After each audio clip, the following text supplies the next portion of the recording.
Engenharia.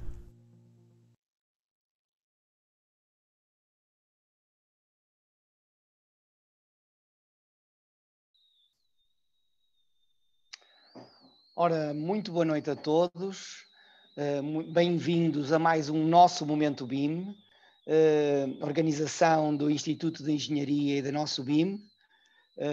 Boa noite, Marcelo Nonato, boa noite. Do Instituto de Engenharia. Estás aí num local, vejo que estás num local muito aprazível a fazer este webinar. É com enorme prazer que estamos aqui mais uma vez para levar à casa de todos a discussão sobre este tema tão importante, tão pertinente, tão em voga nos dias de hoje, tão na agenda que é o BIM. E em particular o BIM que há pouco tempo, ainda já durante esta pandemia de Covid, foi decretado mais uma vez, e agora com data marcada, dia 1 de janeiro de 2021, para começar a ser, digamos, obrigatório, pelo menos dentro de determinado enquadramento de alguns ministérios do Governo Federal e com algumas obras. Então, tivemos um primeiro nosso momento BIM em que discutimos isto, discutimos a sua integração global, e agora temos uma primeira sessão mais prática, onde queremos ouvir a vossa opinião. Coloquem as perguntas. O Marcelo está aqui, vai estar atento a todas as perguntas que nos coloquem e vai depois poder transmitir-nos para entrarmos aqui em discussão. Nós temos hoje como nosso convidado o professor Leonardo Manzioni, que apresentarei daqui a pouco, e a quem passarei a palavra daqui a pouco, e iríamos precisamente falar sobre essa temática que é implementação BIM. Então agora que precisamos de fazer, como implementar nas nossas organizações, como implementar nas nossas entidades o BIM. Não sei, Marcelo, passava-te a palavra só para dares um olá e uma boa noite, ou boa tarde. Boa noite a todos. Bem-vindos mais uma vez ao nosso Momento BIM. E é uma grande satisfação poder estar acompanhando aqui a palestra do Lino e do Manzioni. Vai ser um momento bastante legal aí para a gente curtir, aproveitar e colocar aquelas perguntas boas, tá? Não deixem de fazer perguntas. Eu vou estar acompanhando aqui e aí, à medida que a gente abrir, eu vou compartilhar aqui com os dois palestrantes. Vamos em frente. É isso aí. Bom, eu vou só fazer aqui algum enquadramento inicial sobre a implementação BIM ou implantação BIM e começaria, vou compartilhar aqui a minha tela. Espero que estejam todos a ver e a ouvir.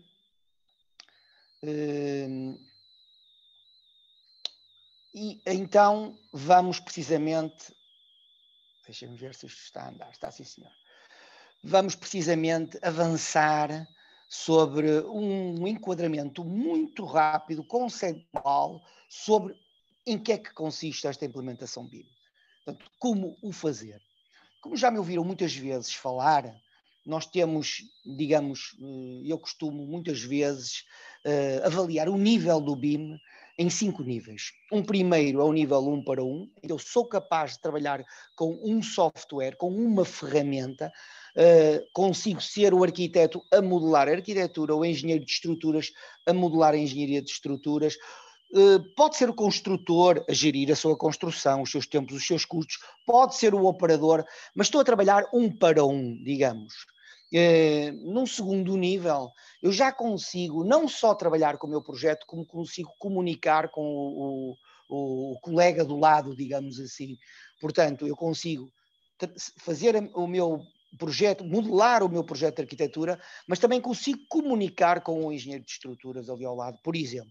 Então é um segundo nível colaborativo. E depois entramos nos 3 níveis que aqui represento neste slide, que é o nível do projeto, em que estas equipas que já trabalham em colaborativo no nível 2 conseguem, com regras, com formatos, com standards, conseguem realizar todos um projeto em BIM, e depois num quarto nível a organização consegue-se organizar, consegue-se estar formatada, estar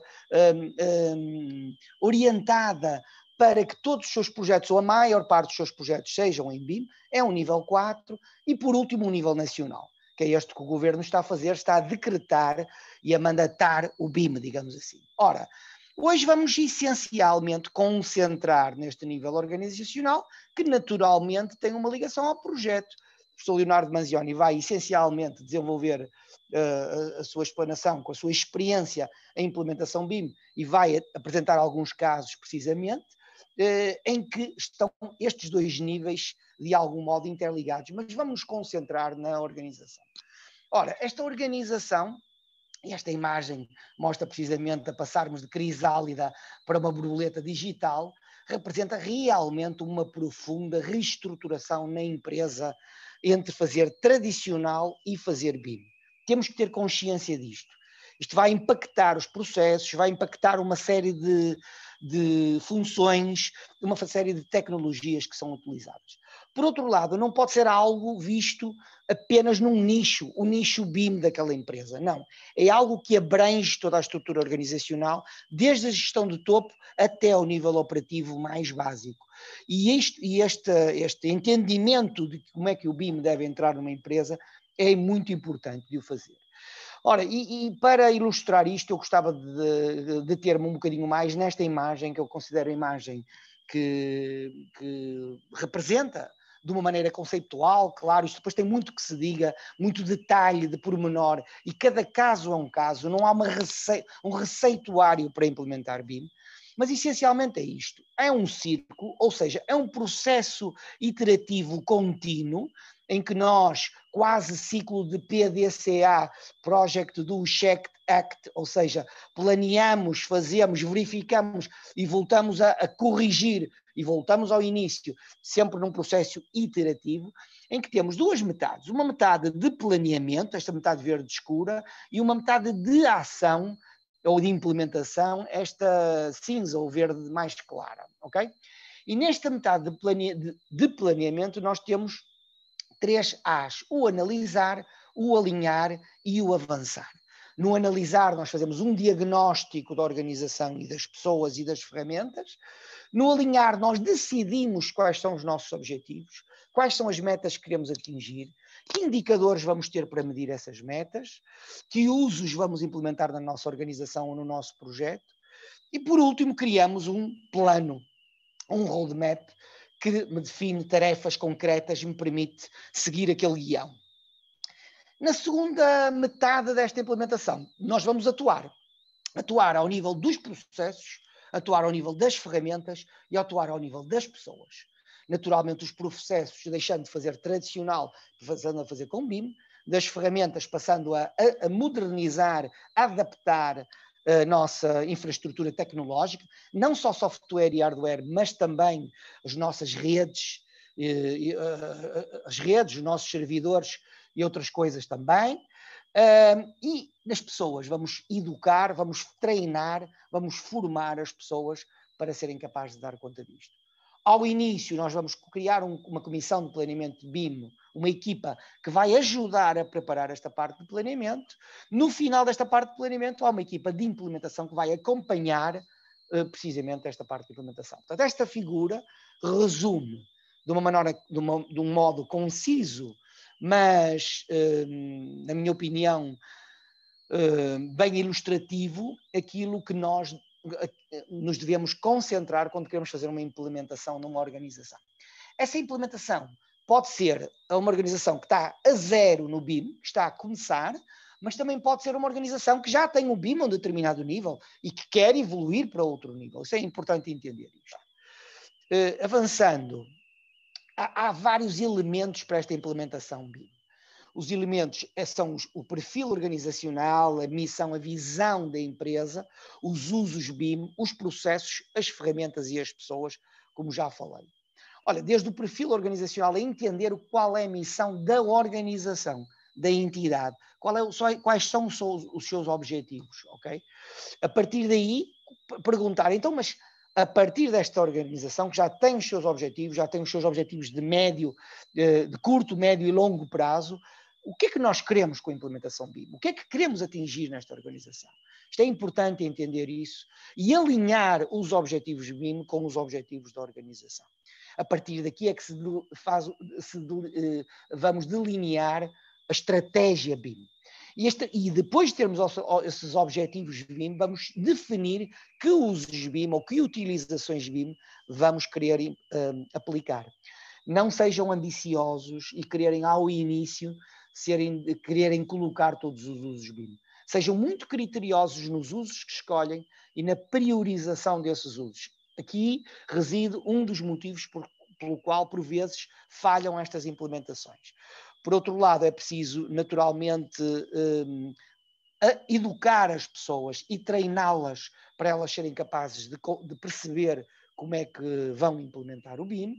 E também os processos, introduzir novos processos, nos processos antigos, introduzir processos novos em que o BIM é a parte mais importante do mesmo. Não é? Por último, nas ferramentas, é necessário atualizarmos, é necessário adaptarmos para sermos capazes de ter este suporte tecnológico.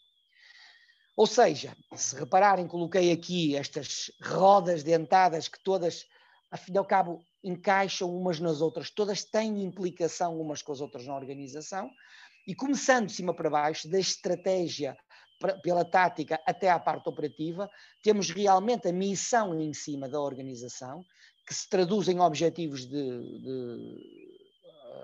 e de metas, que por sua vez, a partir destes objetivos, nós desenhamos os objetivos da implementação BIM, quais os usos que queremos a partir desses objetivos, a educação e formação que temos que dar às pessoas para que elas sejam capazes de responder a estes usos, a alteração dos processos organizacionais para incluírem os processos BIM e só em último lugar é que vamos escolher as ferramentas que são capazes de responder a estes usos e o hardware que os suporta. Portanto, aqui está o modo correto de pensar uma implementação. A estratégia deve governar isto tudo aqui em baixo, mas atenção, o hardware, o software, a tecnologia, a ferramenta é absolutamente essencial para suportar tudo isto. Se nós nos ficarmos apenas por estes conceitos teóricos, nós não temos BIM, ok? Mas não devemos iniciar ao contrário. Já que tenho este software, deixa ver o que é que eu sou capaz de fazer com ele, porque perdemos este guião, perdemos este rumo, esta indicação que é muito importante de seguir nesta direção. Portanto, este é um primeiro aspecto que é comum a falar quando falamos sobre o BIM. Portanto, essencialmente, neste organograma que vocês podem ver aqui, e nesta divisão entre planeamento e a ação, nós podemos ver que há sempre 3 níveis nas empresas. O nível estratégico, que é a gestão de topo. Temos um nível intermédio, a chefia intermédia, que é o nível tático, e temos a parte operativa, o nível operacional. Da minha experiência a lidar com empresas, sejam elas pequenas, médias ou grandes, tenho sentido muita facilidade em realmente alinhar o entendimento da direção de topo, da gestão de topo. A gestão de topo hoje em dia, olhando à volta, percebendo o mundo que a rodeia, percebendo estes decretos, estas estratégias governamentais que não são exclusivos do Brasil, são internacionais, são mundiais. Nós temos imensos exemplos e cada vez mais. Portanto, é uma viagem sem retorno, digamos assim. Esta gestão de topo rapidamente percebe que, se não alinhar para o BIM, vai ficar fora de mercado, vai ficar fora de oportunidades, vai ficar fora de uma oportunidade de inovação. E infelizmente, esta pandemia, que tantos transtornos nos trouxe a título pessoal, a título de saúde e também a título económico, veio pelo menos ter uma vantagem de nos mostrar o quão urgente é a nossa migração para a digitalização, ok? A digitalização dos negócios em si. Não é só a digitalização ou a digitalização do modelo, não é transformar um modelo que antes era algo em papel, em digital, não. É também do negócio, da comunicação, do processo, tudo isto tem que estar digitalizado e as pessoas percebem bem isso e percebem a necessidade de o poderem fazer, até com reuniões à distância, etc. Portanto, dizia eu que o convencimento da parte superior é muito simples.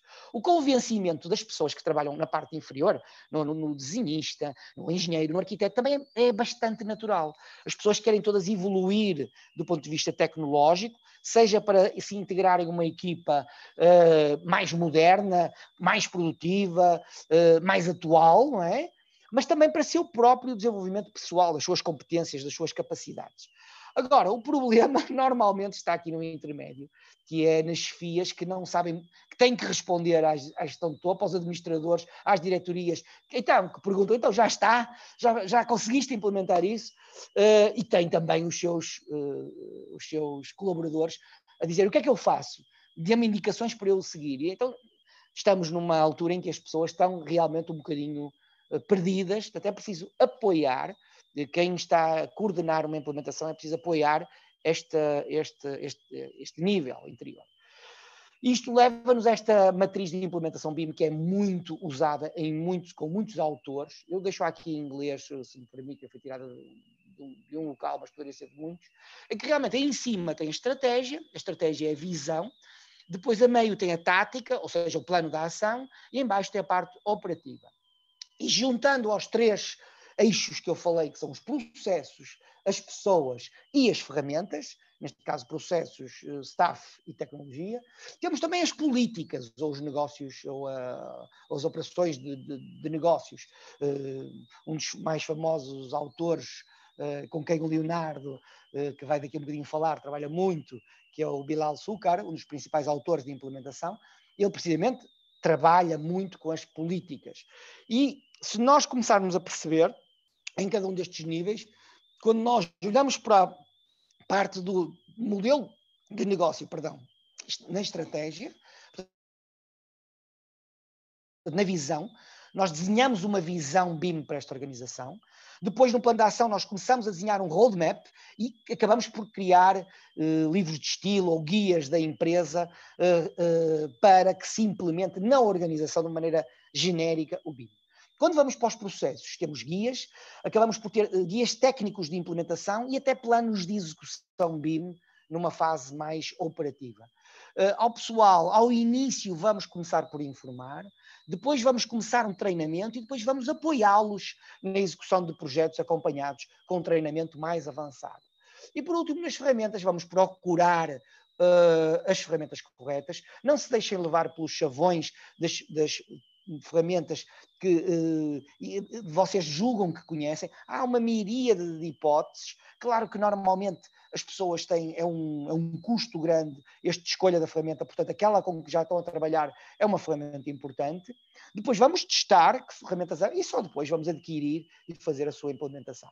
Esta é uma matriz que deve ser percorrida precisamente nesta sequência que eu acabei de informar e não ao contrário, a partir da ferramenta voltar para trás, como dizia a pirâmide. Bom, e muito rapidamente, para depois também termos tempo para o professor Leonardo Manzioni poder explanar com calma a sua apresentação e a seguir ainda temos um tempo para dialogarmos os dois e para abrirmos, muito importante, às vossas perguntas, por favor, algo que não entendam, coloquem a pergunta, algo que gostem de ver, queiram ver debatido, por favor, estamos aqui, nós os 3, preparados para responder o melhor que soubermos e pudermos. Este webinar, como todos os outros, é gravado, fica disponibilizado pelo Instituto de Engenharia e pela nosso BIM e poderemos consultá-lo logo de seguida. Portanto, a equipa que vai preparar este planeamento é uma equipa que deve ter algumas peças-chave. Isto é tudo muito variável. Como eu disse, não há uma regra única. Vou-vos falar de alguns nomes, algumas funções que são as mais ouvidas. O BIM Champion, uma pessoa que sabe muito de BIM, que é um líder e que já sabe tudo o que vai acontecer até ao final. Portanto, procura antecipar erros que normalmente são cometidos a meio do caminho. Alguém representante da gestão do topo. É muito importante que esta pessoa esteja nesta equipa.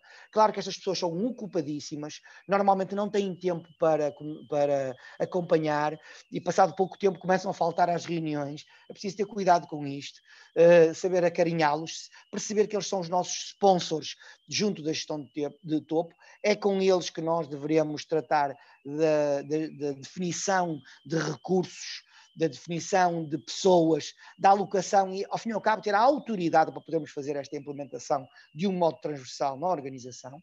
Representantes também da gestão intermédia, naturalmente as chefias, pelos motivos que há pouco já disse, têm que estar aqui, e também os técnicos, para explicarem quais são as dificuldades que vão surgir. Há um outro aspecto da implementação muito importante, que é a preparação para a mudança, a gestão da mudança. Qualquer mudança tão radical como é esta causa sempre muitos impactos nas pessoas, impactos na cultura das organizações. É preciso muito cuidado com isto. Há pessoas que vão criar inércias naturais porque sentem que podem perder as suas zonas de conforto, os seus feudos, os seus silos, as suas ilhas são postas em causa. É preciso acompanhar essas pessoas, tentar apoiá-las, explicar-lhes que isto não é contra elas, pelo contrário, é para melhorar a vida delas, mas também estar consciente de que estas mudanças, se forem pensadas para a organização e para o bem da organização como um todo, tem sempre uma necessidade das pessoas se adaptarem. Isso é muito importante, explicar e comunicar muito bem estas decisões a todos. É preciso também medir o retorno do investimento, quanto é que isto vai custar, quanto é que vamos investir e quanto é que vamos receber em torno disto. Este é o gráfico típico do que acontece no investimento, este vale, esta perda de produtividade. Nós estamos a produzir a um determinado nível e o BIM garante-vos que aumenta a nossa produtividade, mas o que é facto é que quando nós começamos vamos cair, vamos perder produtividade, porque não sabemos trabalhar, não sabemos processos, não temos guias preparados, não temos protocolos, não temos bibliotecas, não temos nada, não sabemos fazer nada, não é? Portanto, é muito importante tentar que este vale seja o mais adoçado possível para que nós possamos recuperar rapidamente e não desistir, nem aqui, nem aqui, nem aqui, até nós estarmos a atingir um ponto onde realmente estamos a aumentar a nossa capacidade. Depois, analisar, diagnosticar a organização, avaliar também a organização a um nível estratégico, as oportunidades e as ameaças, as forças e as fraquezas. Uma análise fofa da organização é sempre muito importante para nos orientar de quais os riscos que corremos ao implementar o BIM. Aqui está outro ponto que é muito importante fazer, analisar sempre, avaliar os riscos que estamos a implementar e gerir muito bem as expectativas, portanto, tendo consciência que as pessoas estão conscientes do risco que estão a tomar, isto é muito importante. Avaliar qual é a nossa maturidade enquanto organização. Este modelo, Capability Maturity Model, é um modelo lançado pela Pennsylvania, pelo NBMS dos Estados Unidos há muito tempo. É um modelo muito interessante, é uma matriz de maturidade que tem cerca de 7 áreas estratégicas e em cada uma delas vocês podem classificar-se de 0 a 5, 0 a nível de maturidade não existente, 1 inicial, 2 gerido, 3 definido, 4 quantitativamente gerido e 5 otimizado. E vocês podem colocar qual é o nível onde estão para se classificar e qual é o nível para onde querem ir, qual é o objetivo, qual é a meta para onde querem ir. Este é apenas uma dos modos de avaliar a maturidade. Há modos muito mais simples, um simples questionário aos vossos colaboradores, a perguntar algumas perguntas-chave, vos permitirá perceber e tomar o pulso de qual é o nível da maturidade da organização neste momento. Definir objetivos, não é? Objetivos que sejam SMART, objetivos específicos, mensuráveis, atingíveis, realísticos e definidos no tempo.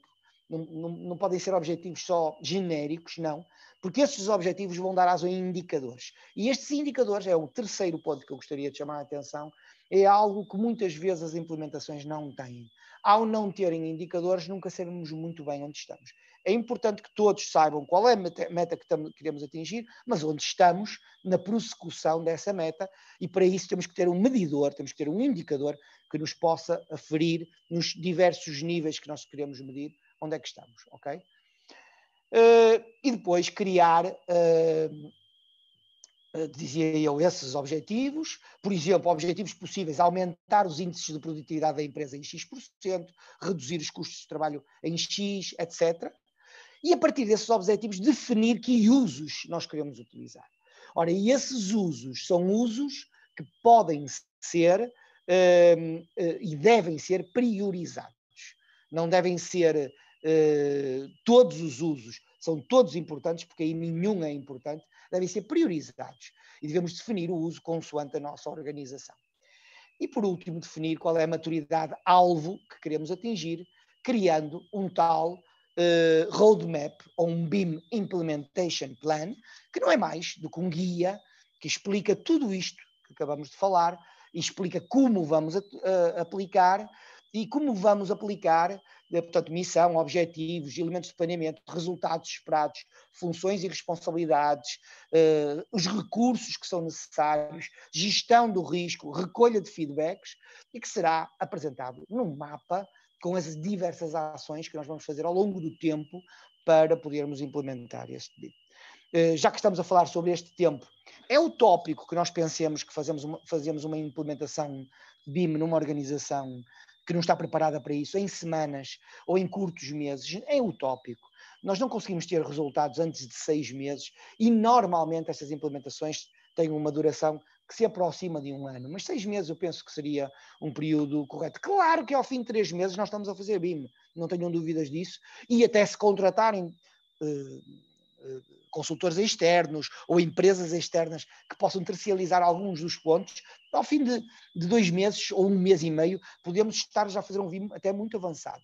Mas não estamos a mudar a organização para o BIM. Estamos a pedir emprestado conhecimento e força de mão de obra que nos vai substituir durante um tempo. Ora, é preciso depois ir a organização também mudando para que ela possa integrar o BIM, ok? E depois é atuar estes 3 níveis, processos, ferramentas e pessoas. Portanto, nos processos, redesenhar o nosso organograma, dizendo onde é que está a nossa equipa BIM, incluindo no meio dos nossos processos, seja em mapas de processos globais, que é o caso deste, seja em mapa de processos mais detalhados, a representar um uso BIM, onde é que vamos fazer o BIM e como é que os vamos fazer, não é? É algo importante.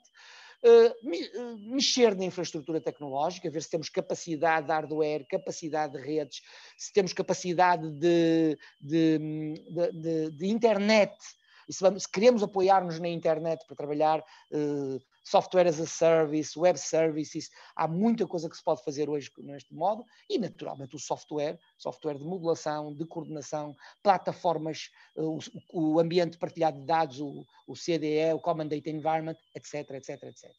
E por último, a capacitação dos profissionais é muito importante, educar e formar e treinar. Eu aqui aproveito para lembrar que o nosso BIM e o Instituto de Engenharia estão juntos no International Master BIM Manager, um programa que já tem lugar desde há 5 anos esta parte.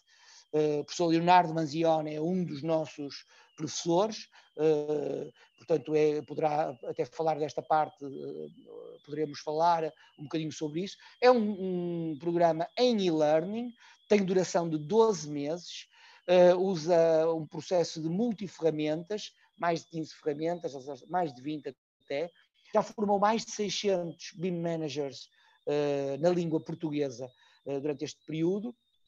É um formato de project-based learning com networking colaborativo, em que são criadas equipas que simulam o desenvolvimento de um trabalho exatamente como acontece na vida real. Temos um corpo docente de excelência e com muita experiência, quer prática, quer conceptual, quer académica, quer ferramental, portanto, nos diversos níveis, pessoas de grande conhecimento e grande experiência nesta área. Temos diversas infraestruturas de colaboração tecnológica integradas entre si e temos também perfis BIM que são para dar resposta a todos os usos que vamos aprender e que vamos experimentar no BIM, cá está um exemplo das ferramentas tecnológicas, e nos tais perfis que vão desde BIM Coordinator, a BIM Specialist, a BIM Expert, até atingir o BIM Manager. Podem saber mais informações ou junto ao nosso BIM ou junto ao Instituto de Engenharia. E pronto, para terminar e para passar a palavra ao professor Leonardo, já falei 10 minutos mais do que eu queria, não queria deixar sem vos dar os fatores críticos de sucesso para uma implementação. Ponto número 1, não existe uma abordagem única. Isto parece um chavão, mas não é. Isto é mesmo assim. É preciso muito de psicologia quando entramos numa organização para perceber as pessoas, para perceber a cultura da organização, para perceber quais são os objetivos que melhor vão funcionar naquela organização. Isto é muito importante. Ponto 2, é preciso saber gerir a resistência comportamental. As pessoas vão se sentir incomodadas, ou é preciso apoiá-las, é preciso convencê-las, é preciso alinhá-las neste objetivo comum. Comunicar adequadamente é essencial. Não vamos fazer isto por decreto, vamos envolver as pessoas a explicar até à exaustão o que estamos a fazer. Vamos planear, é muito importante planear antes de escolher a ferramenta, antes de pôr as mãos na massa. Vamos pensar, vamos discutir, vamos priorizar e vamos analisar os riscos e só depois é que vamos pôr a mão na massa, não é? Vamos compreender quais os objetivos BIM, quais as necessidades e vamos voltar ao início num processo contínuo, ok? Vamos atuar e vamos voltar ao início continuamente. E por último, vamos testar em projetos piloto. Projetos piloto é essencial numa implementação. Há muitos tipos de projetos piloto. Podemos pegar um projeto já feito e experimentar fazê-lo em BIM para depois compararmos com o que deu. Podemos pegar num projeto que está a desenrolar-se de uma maneira tradicional e em paralelo fazê-lo em BIM. Ou podemos pegar num projeto novo e avançar com alguns cuidados, naturalmente, para fazê-lo em BIM. E pronto, este é o panorama geral. No Brasil, nós dizemos muitas vezes implantação de BIM, acho muito interessante esta, em vez do implementation do inglês, que é plantar uma sementezinha, depois regala, ela ganha raízes na organização e acaba por crescer até fazer parte entranhada da própria organização e ser algo que está intrínseco à organização. Marcelo, eu não sei se temos algumas perguntas ou se passamos já ao professor Leonardo. Lino, temos algumas perguntas aqui, tá? Pelo menos 4 perguntas. Acho que elas são rápidas, são perguntas boas.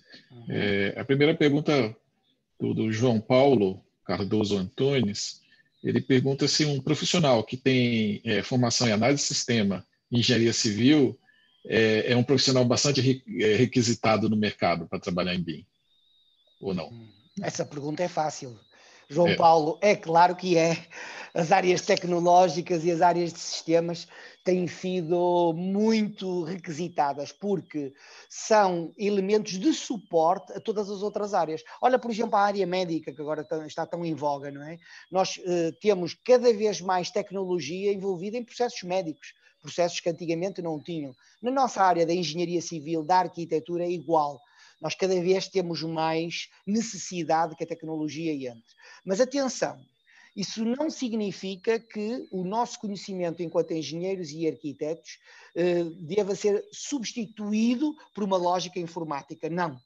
Nós devemos ser capazes de fazer o objetivo do que sempre fizemos, que é construir melhor, otimizar e fazê-lo com o suporte tecnológico. E para isso a tua área, a área de análise de sistemas é tão importante em algumas áreas. Quando nós desenhamos as funções BIM de uma organização, podemos muito bem colocar de um lado o BIM, a engenharia e a arquitetura, e do outro lado o IT, os sistemas, a informática, mas o ideal é que estas pessoas trabalhem juntas, ok? Aquelas pessoas que trabalham em comunhão e muitas vezes são as mesmas pessoas. Tu poderás perfeitamente ser um bom BIM manager da tua organização porque detens os duplos conhecimentos e isso seria muito bom. Não sei se ele... Vamos ver aqui o tempo, temos mais 3 perguntas. Mais uma? Ok, mais uma. Só depois no final fazíamos essas outras. Pode ser, por favor? Tá, então vamos lá. Vamos na ordem aqui de quem apresentou, né? O Camilo Luiz Barros, pergunta se na elaboração do contrato de prestação de serviço BIM é relevante colocar o BIM Execution Plan no contrato ou o manual do BIM? Essa pergunta é muito boa e tenho a certeza que é uma muito boa pergunta para depois, no final da apresentação do professor Leonardo, podemos discutir sobre ela. Só ia deixar aqui uma portinha para isso. A contratação BIM não é feita ao nível da implementação numa organização. A contratação BIM é feita ao nível de um projeto sempre, ok? Uma entidade como o governo agora contrata para um determinado projeto. O BIM Execution Plan é precisamente o documento contratual que diz como é que se vai fazer o BIM neste projeto, ok?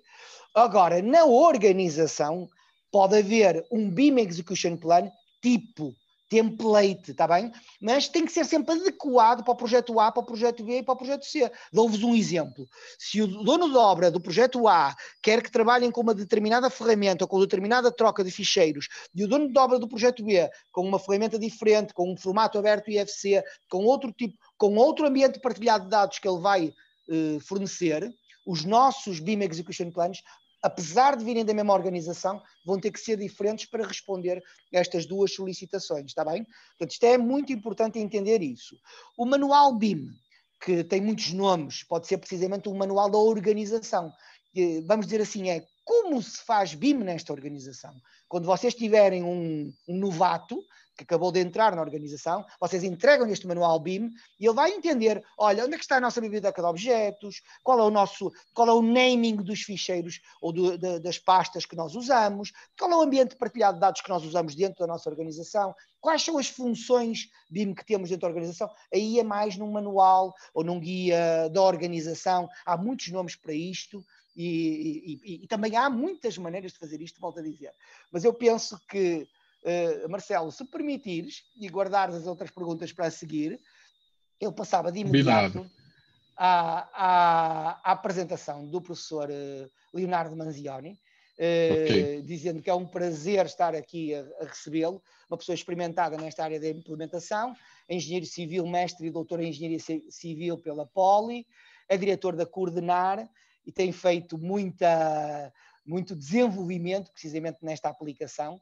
Como eu já falei, colabora na International Master BIM Manager, elaborou a especificação técnica do primeiro manual BIM do Brasil para o governo de Santa Catarina, participa na comissão da norma brasileira para o BIM, a ABNT-CEE 134, como coordenador do subgrupo de Common Data Environment, precisamente, acabamos de falar sobre ele. Leonardo, é um enorme prazer ter-te aqui. A palavra é tua, o palco é teu, está à vontade, temos tempo para depois no final podermos fazer perguntas. Obrigado. Obrigado, professor Lino, Marcelo, em nome do Instituto de Engenharia. É um prazer estar aqui podendo compartilhar esses minutos aí do nosso Momento BIM para transmitir um pouco de uma visão de implementação BIM prática. Eu vou trabalhar, já vou compartilhar minha tela, só um minuto. Deixa eu ver se ela já está. Ainda não está. Vou só colocar ela aqui. Ok. Só me confirme se está aparecendo aí, por gentileza. Está aparecendo a todos? Está aparecendo. Está a aparecer. Okay. Então, muito lá. Vamos em frente. Eu vou tratar de um case de implementação onde nós vamos abordar o BIM como um instrumento para industrialização da construção. Eu reputo esse caso como um caso exemplar e me parece inédito no Brasil pela sinergia que foi buscada entre o BIM, a industrialização e com os princípios da construção enxuta. É o case da empresa Urbic que nós vamos falar. A empresa Urbic, ela foi fundada agora, em 2019, por uma pessoa muito conhecida e muito respeitada no mercado, que é o engenheiro Luiz Henrique Ceotto, uma pessoa de longa tradição e, principalmente, sempre ligado em inovação tecnológica. Ele foi precursor de inúmeras tecnologias evolutivas no Brasil. O foco da URBIC são obras residenciais e comerciais de pequeno e médio porte a serem construídas em prazos muito curtos em bairros congestionados das grandes cidades. Como vocês veem, a URBIC nasceu agora. E assim que ela nasceu, ela já veio com esse produto, que é o URBIC Ibirapuera. É um prédio de 8 pavimentos. Eu vou falar bastante sobre essa tecnologia. Ele é esse perfil de apartamentos compactos que está bastante em voga na cidade, que ficam em nichos de terrenos apertados, nas zonas mais valorizadas da cidade de São Paulo. E, para isso, para essa concorrência, a URBIC foi buscar alguns diferenciais competitivos muito interessantes. Aqui são as plantas baixas dos apartamentos, aqui o de 2 dormitórios e o de 1 dormitório, são basicamente esses 2 padrões, apartamentos compactos, bastante funcionais, bastante para um modo de vida moderno, urbano, localizado perto do Parque de Ibirapuera. Bom, vamos lá. Os fatores condicionantes, né? Primeira questão, são terrenos pequenos, sempre. O desafio é construir edifícios que vão variar entre 6 a 12 meses, entre 8 a 15 pavimentos, mais pilotis e 1 subsolo. E nesses lugares, nós vamos ter sempre acesso restrito a caminhões em muitos horários do dia. A estratégia que foi diferencial nesse sucesso da URBIC, ela se baseia em 2 grandes pilares, né? Uma construção fortemente industrializada, pré-fabricada, e com uma logística de entrega de componentes just in time, sem estoques intermediários. Bom, você não tem espaço para estocagem, você não tem espaço para filas de caminhões, então é uma produção que vai sendo puxada automaticamente em função de demanda, e daí as características dela ser just in time. Ela, como resultados esperados, redução de custo, né? menor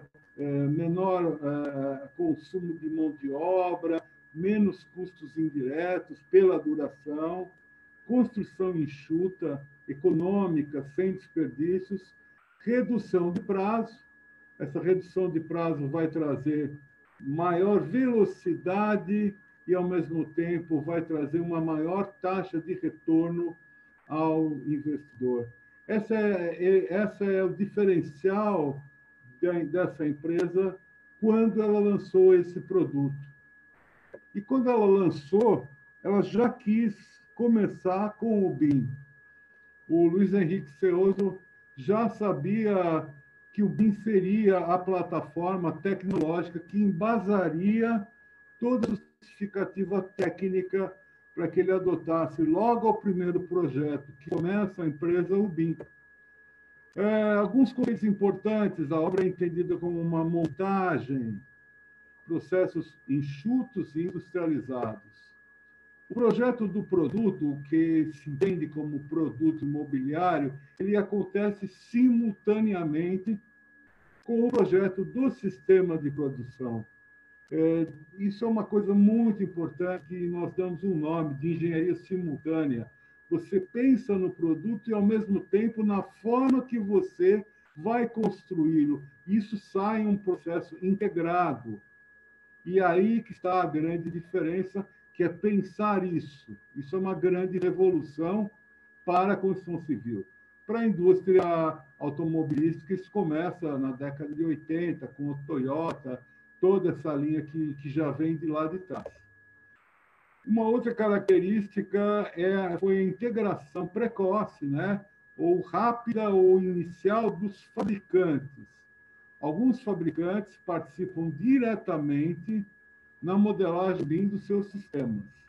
A URBIC, por ser incorporadora e construtora, ela se valendo dessa condição, ela já fez contratos com fabricantes-chave, a gente vai ver quais são eles, para que os fabricantes diretamente participassem do processo de projeto, modelando alguns diretamente, outros apoiados por empresas especializadas, mas, de qualquer forma, esse elo da cadeia que fica sempre lá no final, agora ele veio para dentro do projeto. Isso traz uma grande economia de tempo e, principalmente, evita retrabalho e todo um desdobramento de processo licitatório, de compras, isso tudo é antecipado. Essa é uma característica muito importante. Construtibilidade, né, ou seja, facilidade de construir, precisa e focada na conectividade, na boa conectividade das peças e dos sistemas. Uso de grua, muito otimizado, essa obra trabalha com grua. Ausência de interferência entre as partes, os componentes, no transporte e montagem.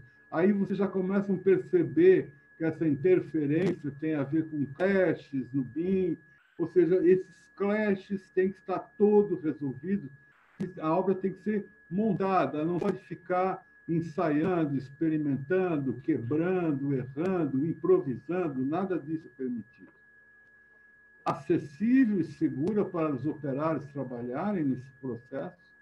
E a estrutura, que é o principal aí dentro dessa visão, ela foi encarada como um chassi de automóvel.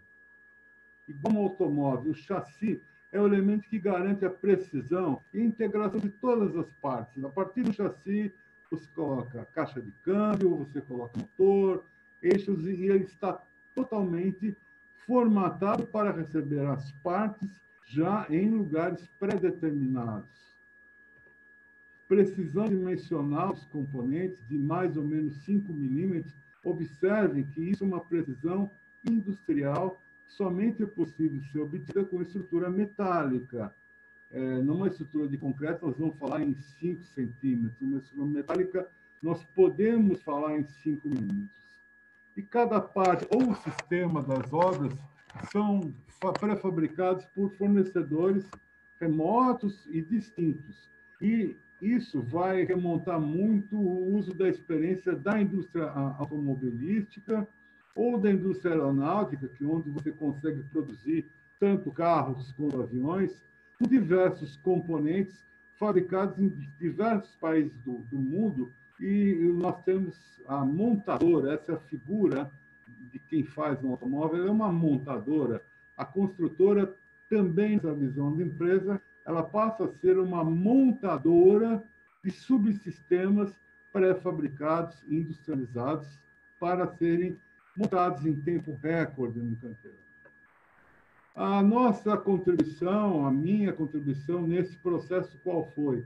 Com a Coordenar, que é a minha empresa, foi dar todos os conceitos básicos e fundamentos para a imediata utilização prática do BIM nesse projeto.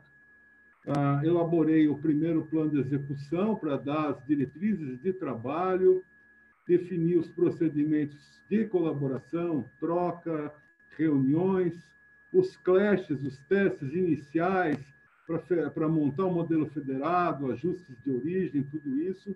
E aí, a partir de um determinado momento, foi feita a passagem de bastão para as coordenadoras internas, que é a arquiteta Silvia e a arquiteta Karen. E também a gente forneceu, como representante exclusivo no Brasil, o seu sistema BIMSync, que é um CDE, que é um ambiente comum de dados, um Common Data Environment, para acompanhar o projeto, visualização, armazenagem dos modelos, acompanhamento dos clashes. Ele é usado em projeto, hoje ele é usado na obra também, para visualização do engenheiro, para entendimento rápido. Foram essas nossas contribuições. Bom, agora eu vou passar uma animação 4D que mostra o projeto e dá uma visão 4D de como ele é montado. Ele não tem som. Vou procurar interferir o mínimo possível.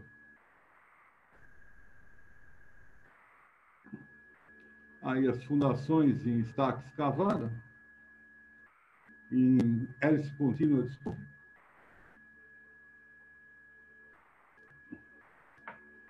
concretagem dos blocos,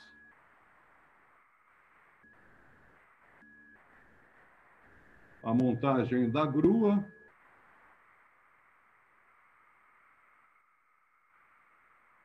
e logo o içamento dos pilares metálicos e o início da estrutura metálica. Ela tem um ciclo bem interessante, é uma estrutura mista metálica com lajes pré-fabricadas de concreto, pré-lajes.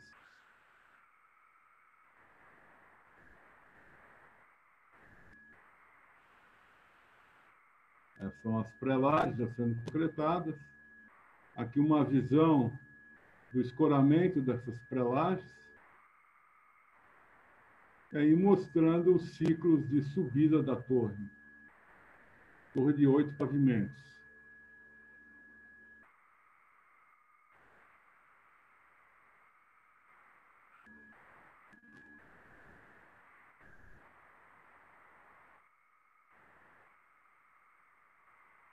Toda a fachada foi construída com painéis pré-fabricados, aonde o próprio fabricante desses painéis trabalhou no projeto, já modelando essas peças diretamente para a produção, com alta precisão, para poder caber nos inserts deixados como espera na estrutura metálica.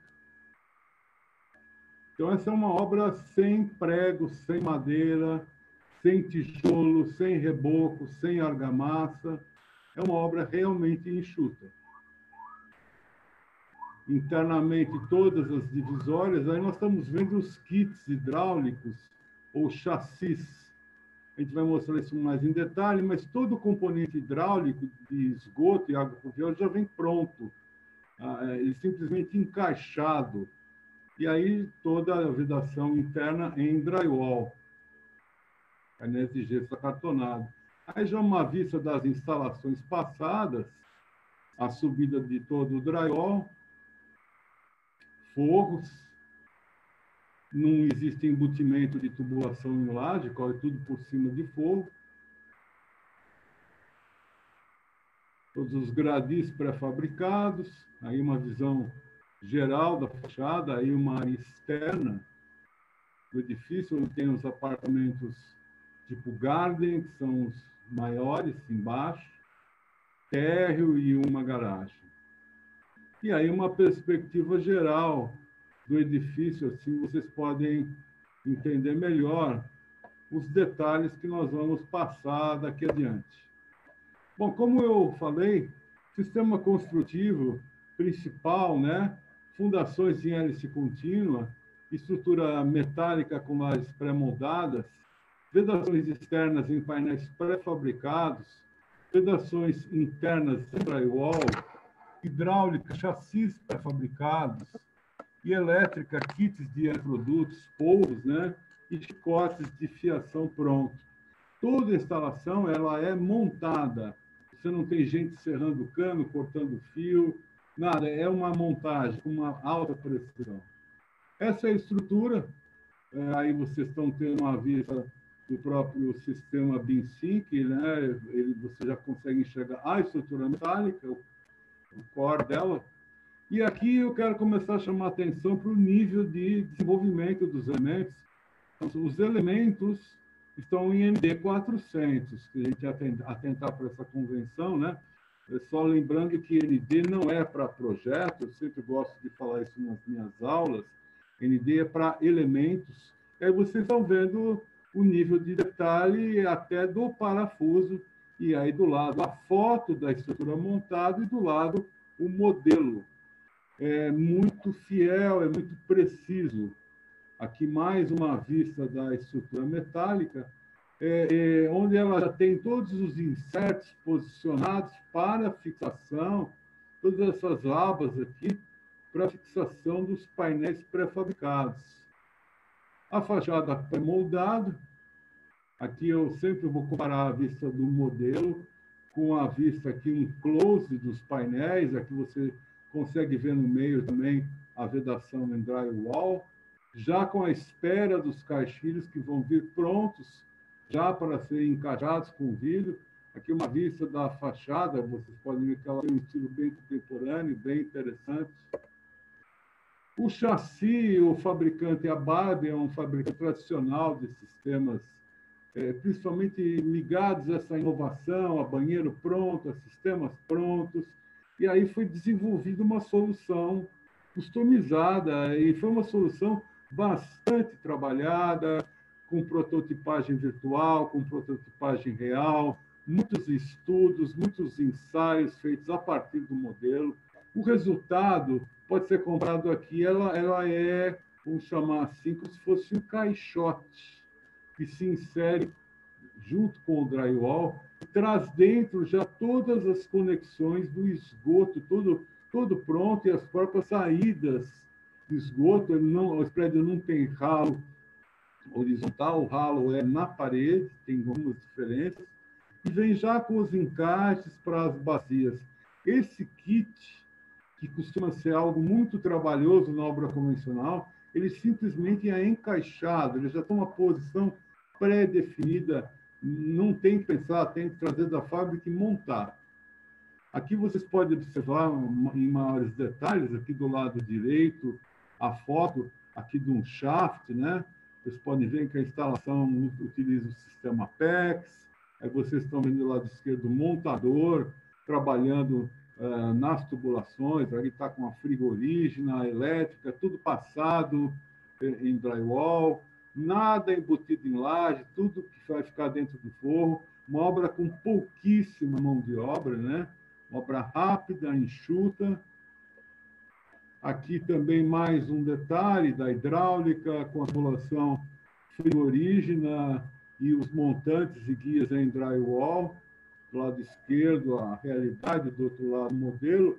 Essa fidelidade que eu quero mostrar entre o real e o modelo é porque o modelo foi extremamente detalhado para permitir a fabricação e a fabricação ocorrer como um modelo. Então, a precisão desse modelo é muito grande. Foi bastante trabalhoso, teve que se pensar já no nível bastante preciso, com 5 milímetros de tolerância. São realmente um trabalho de análise de colisões muito refinado. Aqui a serralheria, ela vem toda em módulos, são aparafusados aqui nos montantes, os perfis que encerram a laje aqui é o modelo, aqui é a realidade. Bom, essa é uma visão aqui até razoável das tecnologias e os pontos que isso é relatado pelo próprio Ceoto, que ele observou nesse primeiro trabalho com o BIM, ou seja, eu, antes de tudo, reputo como uma grande ousadia, que é a característica dele. É uma pessoa que toma um risco bastante grande, mas com muita segurança em fazer isso. Daí ele ser um maior inovador na construção civil nacional, sem sombra de dúvida nessa área. Ele já começa com o BIM, mesmo a empresa tendo começado sem ter todo esse arcabouço teórico que o professor Lino mencionou, ela já começou para fazer, esse era o grande desafio para ser trabalhado, e ele observou alguns pontos que ele entendeu que vão necessitar de melhoria para os projetos futuros. Eles já estão no terceiro projeto. Essa obra ela já está ficando pronta agora para agosto, apenas com um pouquinho de atraso em função, obviamente, do coronavírus, mas é uma obra que não sofreu atraso. Uns pontos que ele observou é uma dificuldade geral dos projetistas, não só nessa obra, mas acho que em geral ainda no mercado. Eles têm muita dificuldade de trabalhar com 3D, com o BIM, durante a fase de concepção. Alguns alegam dificuldade da própria ferramenta, outros que estão acostumados a pensar dessa forma, enfim, é algo que ainda tem muito a evoluir, tanto pelo lado das ferramentas, que eu, como também pelo próprio adestramento que o profissional passa por toda a escola, né? De repente, mudar tudo isso é bastante complexo. o BIM foi adotado já após a fase de construção básica nesse projeto. Outra dificuldade reportada pelo CEOTO é dos projetistas trabalharem em colaboração, e em colaboração simultânea, diferente de um projeto convencional, que é sequencial, onde um só começa depois que o outro resolve todo o seu projeto, e aí você tem uma sequência de trabalhos. No caso do processo de projeto em BIM, e nesse projeto foi assim, com dificuldade, mas foi conduzido brilhantemente pelas arquitetas, conseguirem que os projetistas trabalhassem em ciclos contínuos de atualização dos seus modelos, estando o tempo todo prestando atenção no que está acontecendo e não apenas pensando em silos isolados no seu próprio projeto. O processo de coordenação em BIM, ele realmente é muito diferente do processo de coordenação tradicional. Ele exige que o coordenador BIM ele tenha, antes de tudo, muita experiência em execução de obra. Antes do conhecimento BIM, que é pré-requisito, quem vai coordenar um projeto, principalmente como esse, precisa ter muita experiência em obra, e é o caso da Silvia Traude, que tem uma experiência enorme de execução em obra, e com isso o BIM só veio somar nessa experiência, e a pessoa foi adquirindo as competências necessárias, mas o pré-requisito de conhecimento de obra é muito maior do que em um projeto convencional. Por quê? Vamos esquecer que o BIM é uma construção virtual, e nesse caso, essa construção não podia ter erro algum, senão ela quebrava simplesmente toda essa estratégia do próprio negócio que foi montada em cima de construtividade, zero interferência. Poucos projetistas são realmente bem capacitados em BIM. O que a gente observa ainda uma oscilação de competências BIM, alguns bem capacitados, outros ainda no começo, e algumas disciplinas de projeto que ainda não trabalham em BIM, como esquadria, serralheria, outros que são acessórios, que ainda sequer trabalham em BIM e acaba sobrecarregando os outros profissionais que são obrigados a assumir projetos complementares que não foram contratados. Esse é um estágio que a gente observa em muitos projetos que a gente tem acompanhado. Alguns problemas de interoperabilidade relatados, principalmente entre o Revit e o Tecla. Eles têm algumas coisas que eles se estranham bastante em termos de pontos de origem. O projeto todo foi feito no Revit e o Tecla foi feito em estrutura metálica. E ele foi todo trabalhado no formato IFC para uso no BIM-Sync. O BIM-Sync trabalha com IFC, o projeto foi todo desenvolvido em formato IFC. Um problema crônico, que os fornecedores de componentes, peças, sistemas, eles não possuem bibliotecas completas de seus produtos, muitas vezes elas são desatualizadas, elas acabam recaindo em cima do projetista, isso dá problema dimensional, com louça, com metal, não existe ainda um estoque de produtos disponíveis nas bibliotecas, como a gente observa em outros países, ainda nós temos muito a caminhar nisso no Brasil.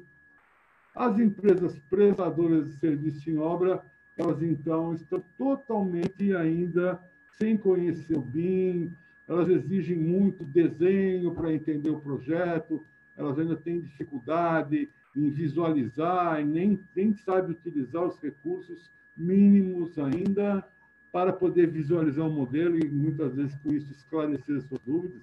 Então, esse é um elo da cadeia fraco que precisa ser trabalhado. Alguns depoimentos ou constatações ou frases do Luiz Henrique Ceotto. Para ele, o BIM é muito mais que uma plataforma, uma ferramenta de projeto. Ele entende o BIM como uma plataforma de interação tecnológica, de informações de todo tipo e de alimentação dos sistemas de robôs para a produção, como ele chama isso. Ele entende realmente, como eu também enxergo assim, o BIM ele é um hub de tecnologias. ele possibilita a integração de tecnologias. A gente costuma dizer que você usar o BIM apenas para empilhar tijolos, você agrega pouco valor. A construção civil ela tem uma grande oportunidade hoje, a oportunidade de mudar, de se industrializar. O uso do BIM para os processos convencionais melhora sobremaneira, mas se enxergar além disso, se enxergar como vetor de indução à evolução tecnológica, esse case é um case exemplar. O que ele repôs de mais importante para o uso dele, ele entende que muito importante nesse caso foram as ferramentas de clash detection, que vê as interferências, principalmente porque essa obra ela não pode ter erro, uma coisa esbarrando na outra. Então, o clash detection, além da visualização 3D, foram os principais usos do BIM. Não houve, naquele momento, agora vai começar a ter, uma preocupação maior agora com classificação, isso é uma meta deles, começarem a introduzir sistemas de classificação para otimizar custos, orçamento, mas o uso preciso, visualização, coordenação espacial, interferências, foi o objetivo definido logo ao início do plano BIM. E, obviamente, a visão na execução com alto nível de desenvolvimento. Esses foram os aplicativos que eles mais usaram nos projetos da URB, que ele fala que já aconteceram. Outras facilidades de fornecimento de quantitativos também nos auxiliaram muito, além de análise de conexões com precisão. Aí, para finalizar, agora tem um vídeo muito bacana, que é um vídeo em time-lapse, feito no final de dezembro, que mostra a evolução do ciclo de toda a execução dessa estrutura. Agora eu vou passar para vocês, sem comentar, vocês vão ouvir e vão ver que bacana.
Aí vocês viram 50 dias, né, para subir a estrutura.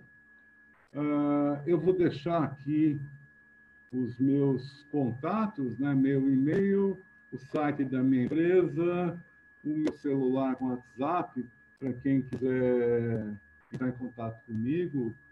Eu queria, antes de passar a palavra de volta para o Marcelo e para o Lino, acontecer alguns comentários que eu queria chamar a atenção.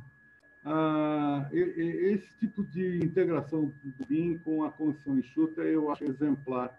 Eu acho esse o grande ganho desse case. Essa visão além, né? Essa visão lá para frente. E essa visão fez com que se trouxesse os fabricantes para dentro do projeto. O fabricante do kit da Barbie participou dentro do projeto, teve dificuldades com modelagem, foi assistido, mas ele trouxe o know-how, ajudou a prototipagem até sair o modelo. Da mesma forma, o fabricante da estrutura da fachada, né? Ele veio e teve o apoio de uma outra empresa para poder fazer a modelagem para a fabricação. A estrutura metálica ela foi realmente projetada no Tecla para a fabricação.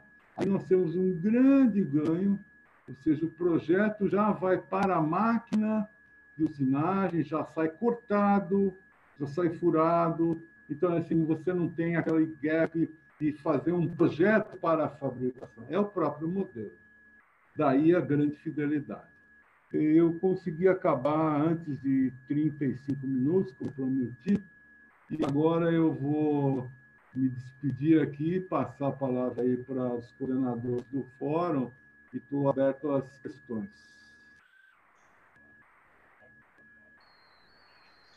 Bom, vamos lá. Eu separei aqui, Manzioni, quatro questões que são relacionadas diretamente à sua apresentação. Tá? Vamos direto nelas aqui. O Ricardo Alexandre Góes pergunta se foi utilizada a metodologia Last Planner System nesse caso, nesse estudo de caso. Sim, não de uma forma explícita, né? Eu acho assim que isso já está na cabeça do Celoto. Há muito tempo que ele usa o Last Planner, antes até dele ser conceituado. Eu acho assim, a percepção muito grande do Last Planner. Sim, foi usado o Last Planner, mas ela já foi usada no próprio conceito do projeto. Essa que é o grande ganho, né? Quando você usa o Last Planner para um sistema de produção convencional, que você tem que ir arranjando, fazendo todo aquele ciclo de cheque, de calcular o PPC, tudo bem. Aí não, você já tem os ciclos pré-determinados, já tem os tempos de ciclo estabelecidos, já tem uma rotina que vem de fora para dentro da obra. E obviamente, que ela segue todo o preceito, os cânones da Lean Construction, né? Legal. A Silvia Rojas pergunta, é possível estimar quanto este método versus industrialização reduziu o tempo e resíduos na obra? Olha, tempo com certeza foi metade, né? Porque uma obra como essa, num sistema convencional, ele dura o dobro. Ele é uma obra que vai durar 18 até 20 meses.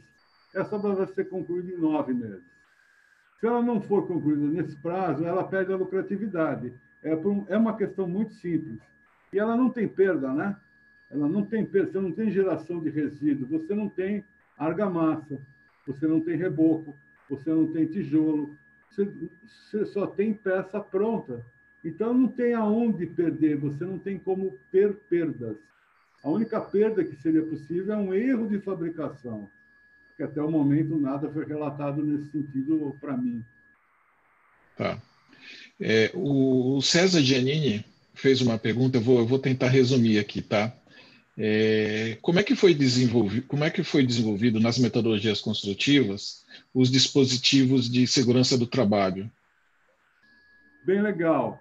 Na verdade, isso foi uma boa estratégia, porque a obra teve elevador para passageiros, tem que ter o elevador, né, o guincho, mas todo o percurso que o trabalhador ia fazer já estava previamente definido e, por isso, não necessitou, por exemplo, de bandejamento.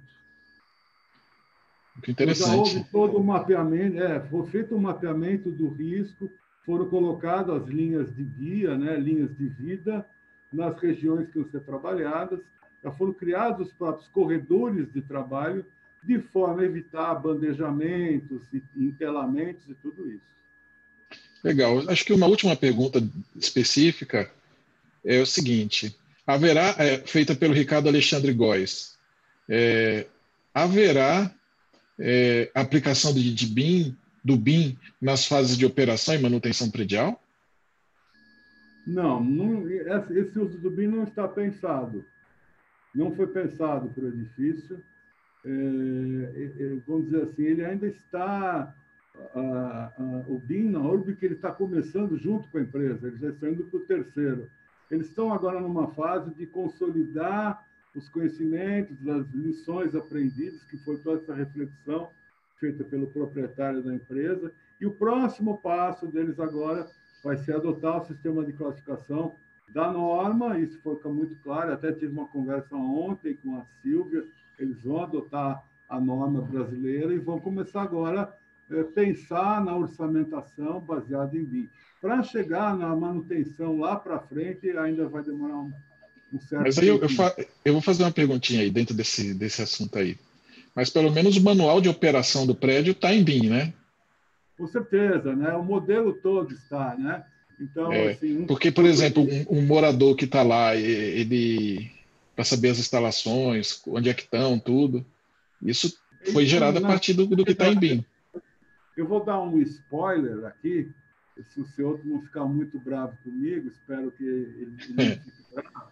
Mas como o modelo está em BIM, os proprietários vão provavelmente receber no seu tablet uma visualização 3D para saber onde estão as coisas aí, até porque estão exatamente igual, então você não tem mais aqueles manuais cheios de plantas, você vai ter lá no seu tablet, vai visualizar, e hoje até você já tem recursos de aplicativos de realidade aumentada, você pode até ver através de paredes, então tem um uso útil e mercadológico, que eu chamo a atenção, se tiver algum empresário assistindo, a prestar atenção no aspecto bom do marketing do BIM, porque aí é um marketing de verdade, não é enganoso, como muitos fazem, e aí eu acho que é uma coisa bastante séria o trabalho que está sendo feito pela URBIC.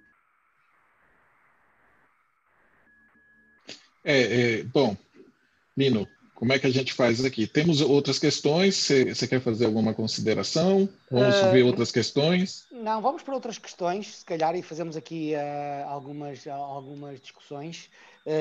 E eu, precisamente, apreciei alguns dos comentários, também aqui noto alguns comentários do Leonardo, e que poderíamos depois discutir, mas acho que a apresentação foi muito autoexplicativa.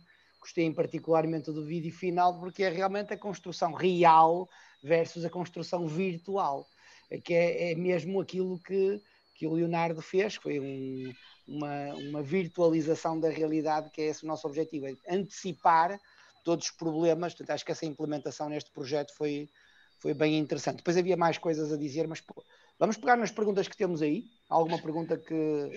Eu vou colocar perguntas que voltam para a implantação do BIM. Isso. É uma pergunta do Ricardo Góes. O BIM Champion, ele deve ser da organização ou ele é um consultor? Olha, podemos responder os dois. Passo já a palavra ao professor Leonardo. Olha, essa pergunta está muito bem feita. Primeiro, o BIM Champion é um título que pode ser considerado de uma maneira pejorativa, porque às vezes quando chega alguém que é o maior, a equipa começa logo a olhar para ele assim de lado. És o maior, então faz lá tudo o que tens a fazer. Cuidado. Foi um título que apareceu. Há outros que chamam BIM Captain, há outros que chamam outras coisas, mas é um título muito interessante. É alguém com um conhecimento profundo, quer conceptual, quer experimental do BIM, que pode ajudar. Portanto, este tipo de funções dentro da organização, e o Leonardo falou muito bem das colegas, que agora não me recordo do nome, que são excelentes coordenadoras de obra e agora também entendem sobre o BIM. Repararam nesse comentário que ele fez sobre o projeto? E isto é algo muito importante, que é, se tiverem que escolher entre um experimentado profissional que não sabe nada de BIM e alguém que sabe muito de BIM, mas que não percebe nada da profissão, naturalmente escolham o primeiro, está bem? Porque o primeiro facilmente evolui para o BIM, ou arranjamos quem o apoio a ir para o BIM. Enquanto que ao jovem que sabe muito de BIM e que sabe tudo, nunca lhe conseguiremos ensinar experiência, atenção, e conhecimentos intrínsecos. Isto é algo importante. Relativamente ao BIM Champion, outra vez, será da organização ou será contratado? Coloca-se, relativamente ao BIM Champion, o que se coloca a todos, ok? Só que o BIM Champion é mais difícil, por ser tão específico, ter tanto conhecimento, é mais difícil que as empresas atualmente, no nível de maturidade, o tenham. Por isso, foi chamado Leonardo para esta obra, não é? Por isso, muitas vezes é preciso tercializar para ir buscar um consultor com este conhecimento tão avançado, mas se ele já existir na organização, não há motivo nenhum para não ser dentro da organização, estou a perceber? Portanto, a questão de ir buscá-lo fora é mais por falta de competências internas. Não sei, Leonardo, desculpa ter dado assim uma resposta alguma em teu nome.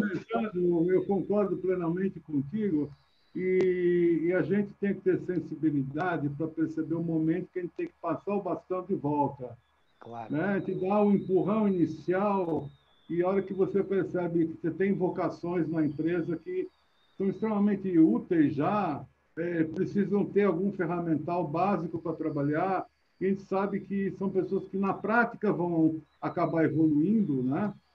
Esse perfil organizacional, junto a uma liderança muito forte do dono, que estava muito atento a tudo isso, a gente trabalhou ali, colocamos as peças, montamos e começamos a ver que a coisa estava andando e nos retiramos e agora a gente acompanha o resultado. Então, acho que essa colocação é apropriada, como você mesmo observou.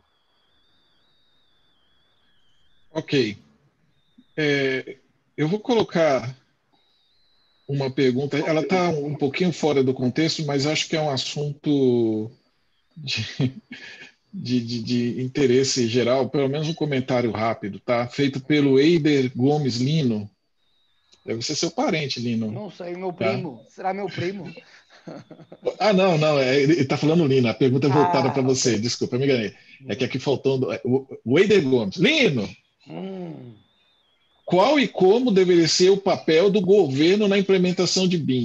E como a iniciativa privada vem participando nisso? Tenho todo o gosto em responder, mas agora dá a primazia da resposta ao professor Leonardo. Quer fazer algum comentário sobre isto? Olha, o governo já tem todo o decreto, já foi assinado, né, da estratégia BIM-BR, ela já está documentada e já estão se fazendo os esforços para os primeiros projetos piloto iniciarem no ano que vem, que seriam nas 3 forças militares. Em paralelo, está terminando esse ano, nós devemos concluir a edição da norma brasileira, completá-la, deixá-la toda de acordo, tanto a norma de classificação quanto a norma de processos. A norma de objetos deve continuar seguindo. O governo é o grande indutor, com uma velocidade diferente, né? Uma velocidade política. As empresas elas estão indo em função da sua própria necessidade de se adequar às demandas internacionais, em muitos casos, principalmente nas obras de infraestrutura, investimentos chineses, em portos, em concessões, isso é muito forte, a exigência é mandatória. O mercado imobiliário ele se mexe, mas ainda de uma forma um pouquinho desorganizada, mas está caminhando, está começando a perceber isso, um pouco mais de valor. E aí, veja, a gente começa a ter lideranças despontando, como a URB, que com certeza, com esse diferencial competitivo, é impossível um concorrente fazer essa obra nesse prazo. Então, assim, isso deixa vantagens, e eu acho que isso é saudável para o mercado, que os outros vão procurar saber como é que o outro fez. Então, é mais gente indo para o BIM, mais gente indo para a industrialização, e acho que esse é o ciclo virtuoso que a gente vai criando no país. Sem dúvida. Eu complementava só dizendo o seguinte, bem, eu já tenho experiência de BIM prático em grandes projetos desde 2005, comecei em 2005, e realmente ao início eu ouvia falar de BIM mandate, do BIM obrigatório, do BIM governamental, do BIM que mais tarde veio do Reino Unido, da Inglaterra, quase como referência, o de Singapura, o chamado BIM top-down.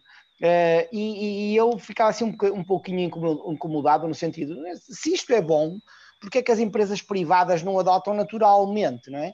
E com a experiência fui percebendo que o papel do Estado ao decretar o BIM, e não sei se o colega que faz a pergunta sabe, portanto, isto saiu no dia 2 de abril, é o decreto 10.306, salvo erro, Leonardo, corrija-me se eu estiver a dizer algum erro, 10.306, no dia 2 de abril, em plena pandemia, em pleno Covid, foi decretado, saiu, portanto está publicado e já está marcado a data em que entra em vigor, dia 1 de janeiro de 2021, e para projeto, depois para construção 24 e depois para operação 2028.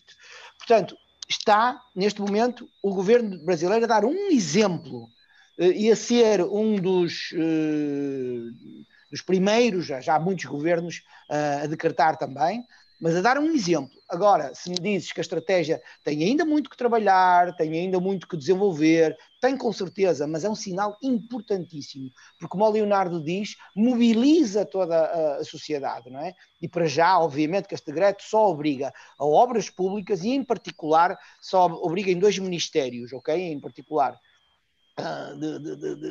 especificamente relacionados com obras públicas do Governo Federal. Mas isto é um sinal que está a dar à indústria da construção. Portanto, é um sinal que está a dar à iniciativa privada. Portanto, eu sou, neste momento, totalmente apologista que esse é o papel que deve ter um governo, é definir as políticas e explicar que isto é importante para o país e para o desenvolvimento do país de uma maneira geral. E até para as grandes empresas brasileiras, noutros tempos, tiveram em construir em todo o mundo, muito em África, na Ásia, as enormes empresas brasileiras, até para essa integração internacional, isto é importante, como fator de competitividade do Brasil no mundo. Portanto, penso que por vários motivos é uma iniciativa de louvar, que depois tem que ser trabalhada naturalmente, tem que ser detalhada, digamos assim, mas é de aplaudir. E parabéns às pessoas que estiveram à frente desta iniciativa, porque é extraordinário conseguir fazer uma coisa destas. Não é? E até do ponto de vista, porque sabemos que a componente técnica é muito diferente da componente política e é muito difícil validar isto, não sendo técnico, validar estas coisas que nós sabemos que são importantes, mas os políticos têm dificuldade em o entender. Não é? Lino, se você permitir, tem uma pergunta que foi feita aqui que eu gostaria de responder. Com certeza, tá? Por amor de Deus. É então, óbvio. Eu vou responder que eu achei essa pergunta, acho interessante. A Marina Wolff está perguntando o seguinte: a implementação do BIM em um escritório com 45 anos de vida pode ser difícil devido aos funcionários mais velhos que não recebem mudanças muito bem? Bom, Marcelo, desculpa interromper, mas você é jovem, não entendi porque é que comprou essa. Não, eu sei, estou brincando. Mas eu vou falar da minha empresa. A minha empresa tem mais de 80 anos, né? Quem não sabe, eu trabalho na Camargo Correia Infra, que hoje eu estou representando o Instituto de Engenharia, mas eu trabalho na Camargo Correia Infra. E eu tenho muitos colegas de empresa aí que estão na empresa já há mais de 30 anos, muitos. Eu especificamente sou jovem, eu estou só há 27 anos lá. Né? Eu acho o seguinte, um negócio que influencia sim, com certeza, é a postura dos donos da empresa, claro. Que nós temos casos de donos que são, de fato, avessos a esse tipo de adotar essas coisas muito moderninhas. Tá? Isso pode influenciar. Eu acho que o fato do profissional ser novo, ser velho, não é isso que define a favorabilidade à implantação ou não.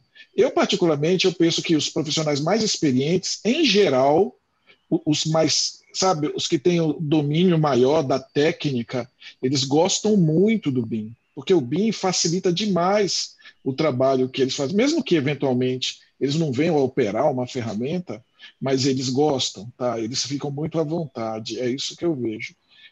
A questão da cultura da empresa é relevante, mas a cultura pode afetar a empresa nova ou a empresa velha, né? Se a empresa tem uma cultura favorável à inovação, a se entende, né, que o mercado percebe as mudanças do mercado, não tem por que não ir em frente. Observe na sua empresa esses sintomas. Tá? Não, e até, se me permite, João Marcelo, ajudar lógico. Eu respondi de bicão aqui. E fizeste muito bem, por amor de Deus, estás aqui no meio da discussão, não sei se o Leonardo também quer complementar, mas o colega coloca a questão na idade. Mas a idade da empresa, né?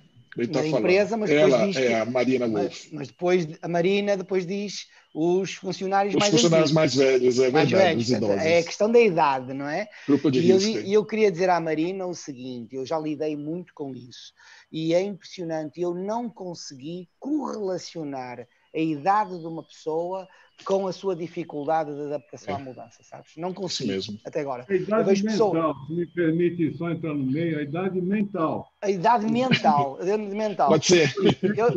Um bom exemplo, Luiz Henrique Ceotto, ele tem 72 anos, começou a empresa há 1 ano e é um entusiasta da industrialização e do BIM. Então, exemplo aí para contradizer essa história do velho, do novo. Eu acho que isso é uma questão mental, do mindset da pessoa. Absolutamente.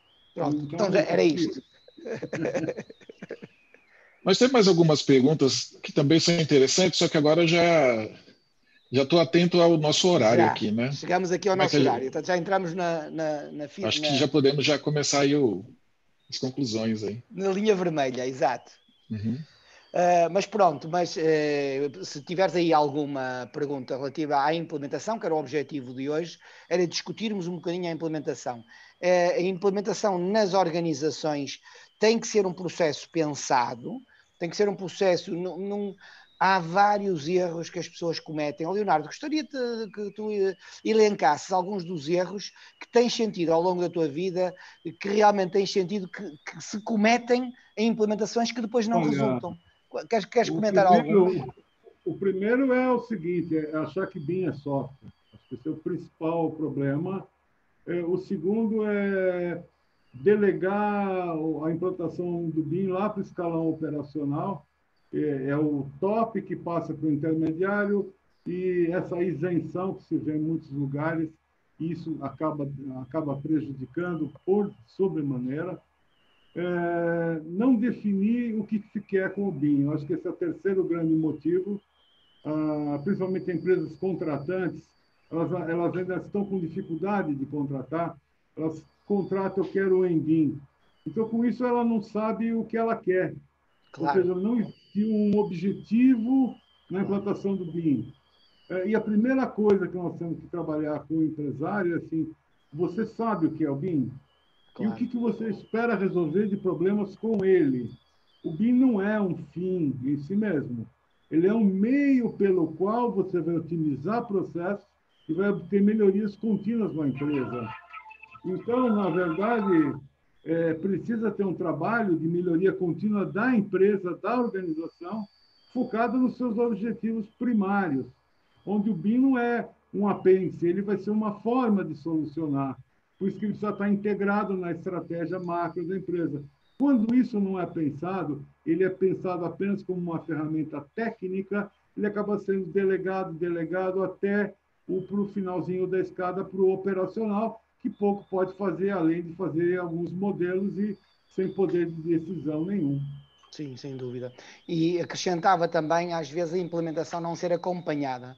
Portanto, as pessoas são deixadas, depois não conseguem realizar e a determinada altura tendem a voltar ao que tinham de antes, precisamente porque naquele vale, que eu chamo o vale do desapontamento, é como eu lhe chamo, as pessoas ficam ali presas e a determinada altura não conseguem. Portanto, é importante que acompanhemos esta implementação, e acompanhemos as pessoas e estejamos ao lado delas para fazer três coisas. Para lhes ensiná-los, para os apoiar e para os substituir, se for o caso disso. Eu acho que é importante isto acontecer sempre. E tem, na verdade, a consultoria, você vai ter vários níveis de consultoria. Você vai ter os consultores específicos para treinamento de software, claro. Normalmente dos fabricantes, claro. E vai ter os consultores que vão pensar o todo, não é? Claro. Que é onde a gente se dedica a trabalhar. E muitas vezes o que a gente observa no insucesso de muitas implantações é uma forma um pouco caseira de trabalhar, baseado muito em tentativa e erro, né?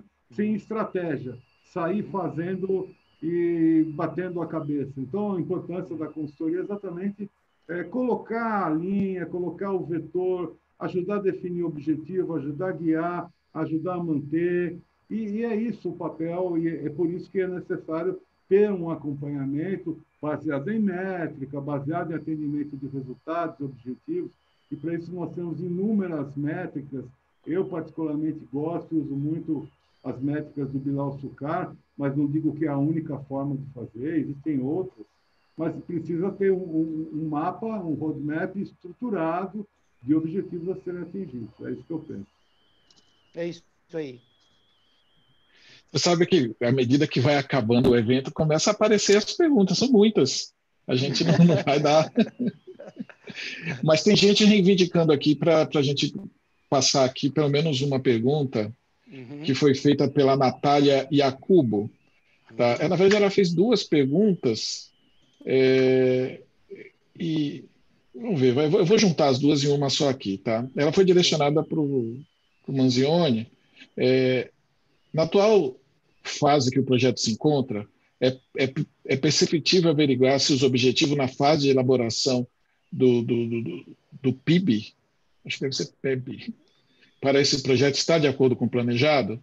E aí ela emenda falando, assim digo mesmo a respeito do ROI. Conseguiram prever um cenário que está próximo da atual realidade? Olha, vamos lá, o ROI do empreendimento, né? Ele está de acordo com a expectativa dos seus investidores. Eu acho que não existiu uma forma direta de mencionar o ROI do BIM, mas o ROI do empreendimento atende e está atendendo às expectativas dos investidores. Em termos a mensurar o atendimento do plano de execução BIM, não foi feito de uma forma analítica, até porque não se baseou tanto em propriedades que você pudesse ler o IFC do modelo e comparar com seus próprios sets desejados.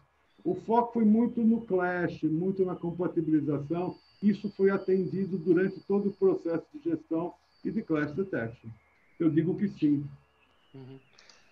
Marcelo, deixa-me só responder uma coisinha muito rápida à Natália. Obrigado, Natália, pela tua pergunta tão pertinente. E o Leonardo tocou ao de leve nesse ponto que eu queria enfatizar. Cuidado com a medição do ROI. O ROI é uma ciência oculta. O ROI é algo que toda a gente vos vai perguntar a dizer, diz-me quanto é que eu vou ganhar ao implementar BIM na minha organização. E vocês podem medir diretamente, como o Leonardo dizia, podem medir o custo do treinamento, o custo do software, o custo do hardware, mas não conseguem medir as melhorias, a melhoria da qualidade, a melhoria da comunicação. Não conseguem medir o que é que vai acontecer e porque é que não conseguem. Por exemplo, num caso de doentes, num caso de queremos conseguir uma vacina, nós pomos um grupo de doentes onde damos um placebo e outro grupo de doentes onde damos o medicamento e comparamos no final resultados, análises ao sangue e temos uma comparação científica entre dois grupos. No caso da construção nunca conseguimos fazer isso, porque nunca conseguimos ter ao mesmo tempo a construção tradicional e a construção em BIM para fazer esta determinação de melhorias e que algumas delas são muito subtis. Por exemplo, a imagem da empresa no mercado que melhorou e que automaticamente vai trazer vai permitir que a construção seja mais cara ou de outros negócios. Então, isto é um primeiro aspecto que eu queria dizer. Cuidado com o ROI, tem muito que se lhe diga, não se agarrem ao ROI pelo dinheiro só em si. E eu penso que se calhar a Natália estava-se a referir ao plano de implementação BIM, digamos. Eu vi aqui que depois foi. Ok. E ao falar sobre isso, que é muito interessante, outro Natália, é realmente um documento crucial que em qualquer implementação tem que ser feito, tenha ele o nome que tiver, o formato que tiver, mas deve corresponder a um plano, a metas, objetivos e, essencialmente, a indicadores. Vamos ter cuidado de tentar, é muito difícil isto, aviso já que é difícil conseguirmos indicadores que sejam facilmente aceitos, quantificáveis, tenham um número, mas acho que é interessante tentar fazê-lo. Esta pergunta não se aplicava diretamente neste caso, Natália, porque neste caso o que o professor Leonardo trouxe é um projeto. Portanto, ele não está a avaliar a implementação na organização como um todo, mas sim num projeto em particular. Portanto, não se coloca essa comparação entre o plano de implementação BIM, mas há várias empresas que estão a fazer isso, globais, que estão a fazer a transição para o BIM e estão a avaliar como é que isto devia ser feito. Nunca é de uma maneira tão portanto, planeada, às vezes vai-se indo e vai-se, à medida que vamos voando, vamos montando o motor do avião, portanto, mas acho que cada vez estes ciclos são mais rápidos e cada vez estes ciclos dão mais resultados, está bem? Desculpa lá, Marcelo, de ter complementado. Acho que é isso aí.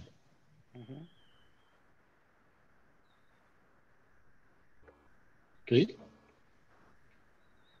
Já temos aqui muitas perguntas, mas acho que já está na hora já. Dá mais 3 minutinhos, coloca aí então a pergunta final para fecharmos este mais um nosso momento BIM sobre a implementação. Há se alguma que queiras colocar para concluir, Marcelo? Estou dando uma olhada aqui, porque são muitas perguntas, tá? Se aparecer, vamos fazer assim, todas as perguntas. Sim, por favor. Tem uma consideração que eu não coloquei aqui, mas teve uma ênfase aqui, feita pela Eva Tereza. Eu não sei se ela está aí ainda com a gente. Ela faz algumas perguntas sobre o uso do BIM em plantas industriais, né? Uhum. Eu acho que o BIM não dá para fazer uma planta industrial sem ter, talvez não seja o BIM, né? Mas a forma industrial de você fazer o projeto, né? Você tem que projetar industrialmente, porque senão depois você não consegue montar. Você fazer uma planta industrial é mais ou menos que nem você fazer uma aeronave ou alguma coisa do gênero, né? Mas tem o lado de construção também junto, que acaba entrando no mesmo pacote. Ela pergunta, né? Se usa BIM em planta industrial. Claro, absolutamente, sim. Nem há dúvida nenhuma. Mas agora essa pergunta, e até, até para concluirmos a nossa sessão, já vamos um bocadinho mais tarde, por respeito ao período que temos, leva-nos para termos consciente que uma coisa é a implementação de BIM numa organização, ok? Outra coisa é a implementação de BIM num projeto. Normalmente, na literatura internacional, a implementação do BIM no projeto chama-se BIM Management, ou seja, gestão BIM, que é precisamente isso, é a implementação, o projeto e o controlo. Gerir é controlar, e o controlo do BIM. Tudo isto que o professor Leonardo falou acaba por ser a implementação num projeto. Na implementação numa organização, eu só queria deixar-vos com esta ideia final de que a implementação numa organização pode ser uma implementação num ateliê de arquitetura com uma pessoa só, com um gabinete, um arquiteto só. Pode ser um pequeno ateliê de arquitetura, pode ser uma equipe, uma engenharia, pode ser numa construtora, pode ser numa entidade municipal, pode ser numa prefeitura, pode ser no próprio governo federal, pode ser numa universidade, pode ser, reparem, pode ser numa companhia de aviação. A implementação BIM nas organizações vai depender muito de qual é que é o papel que elas estão a atuar na indústria da construção, ok? São projetistas, são construtores, são operadores, só pegando, ou são donos de obra, só pegando nos papéis maiores, mas depois há muitos mais múltiplos papéis. Portanto, a partir do uso, digamos, da essência desta organização, e aí eu vou escolher que BIM é que eu quero implementar. Naturalmente, com o governo, o BIM que quero implementar será um BIM legislador, será um BIM de dono de obra, será um BIM de contratualização. Vai ter que se preocupar também em dotar a indústria da capacitação necessária. Ainda agora estão a sair grandes concursos de capacitação em massa, digamos, para o BIM, precisamente para responder a esta necessidade.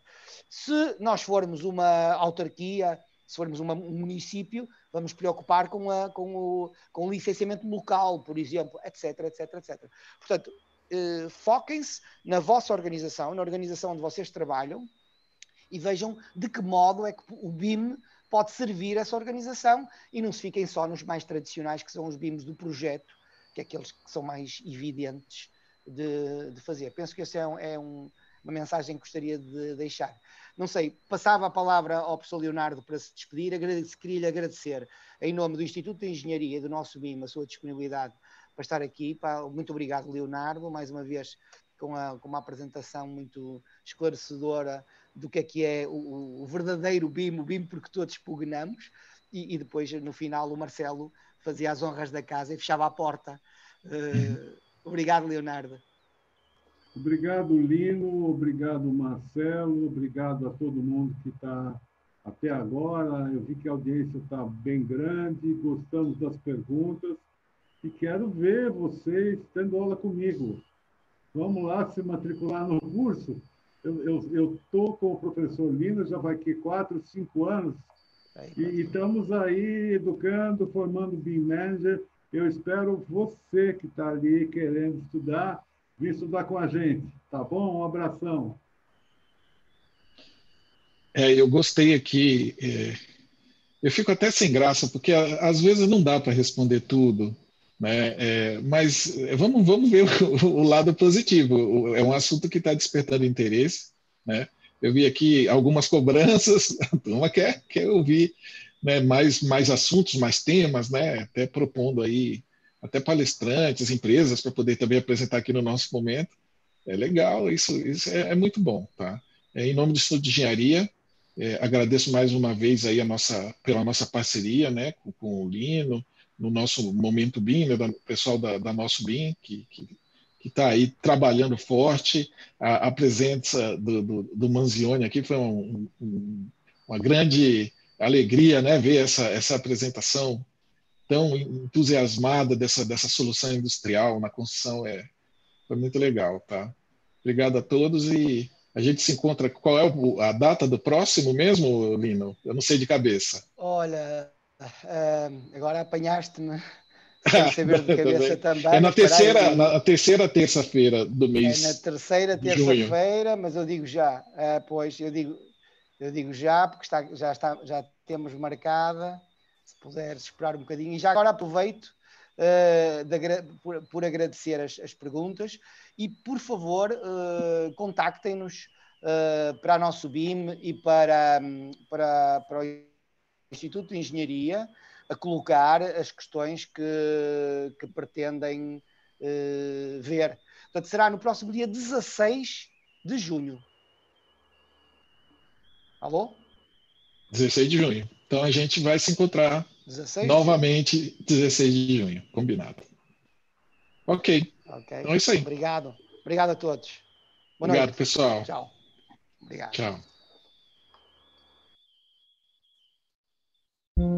1916. Quando minha história começou, você ainda não havia nascido, mas eu já pensava em você. Apesar de não ter fins lucrativos, carrego uma missão ambiciosa desde o meu nascimento: promover a engenharia em benefício da qualidade de vida da sociedade. Este comprometimento com o desenvolvimento do país me fez começar a utilizar o meu espaço para gerar encontros e conectar pessoas. Como fiz isso? Abri minhas portas para reuniões no âmbito das divisões técnicas, reunindo associados voluntários das mais diversas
Somos o Instituto de Engenharia.